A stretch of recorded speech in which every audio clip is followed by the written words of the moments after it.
நான் பேசிக்கலா வந்து ஒரு ஸ்டில் போட்டோகிராஃபர். இங்க வந்து போட்டோகிராஃபரா இருக்கும்போது ஒரு படத்துல அசிஸ்டன்ட் ஒர்க் பண்ணி சினிமா எடுக்க ஆசை வந்துச்சு. படம் எடுக்கலான்னு வந்து நண்பர் இயக்குனர் நேதாஜியோட சேர்ந்து பேசி, சரி விஜயகாந்த் சார் வச்சு தான் எடுக்கணும் ஒரு ஆக்ஷன் படம் அப்படின்னு சொல்லி போய் வந்து கதையை சொன்னோம். உடனே ஓகே சொல்லிட்டாரு. சரி பண்ணிடலான்னு சொல்லிட்டாரு. ரொம்ப சின்ன பையனா இருக்கு, நீ எடுத்துருவே அப்படின்னாருல. எடுத்துருவேன் சார். சரி நல்லா பண்ணு, என்ன தெரியுமா பண்ணு, நான் கூட இருக்கேன் அப்படின்னாரு. சரி வந்தாச்சு. அதுக்கப்புறம் படம்லாம் எடுத்து முடிச்சாச்சு.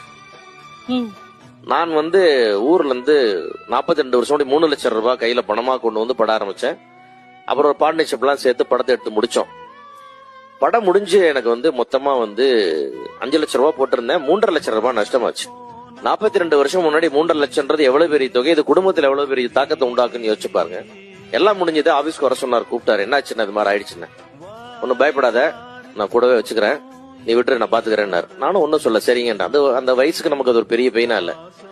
அதுக்கப்புறம் வந்து தமிழனை சினி கிரியேஷன் ஒரு கம்பெனி ஆரம்பிச்சு, பூந்தோட்ட காவல்காரன் ஒரு படம் ஆரம்பிச்சு, அதுல நீ பார்ட்னர், உனக்கு 25% அப்படின்னு சொல்லி அதுல தயாரிப்பன்னு சொல்லி என்ன டி சிவான்னு பேர் போட்டு அவருடைய கம்பெனிலேயே கூடவே வச்சுக்கிட்டு படம் எடுத்ததான் அந்த படம் தான் பூந்தோட்ட காவல்காரன்.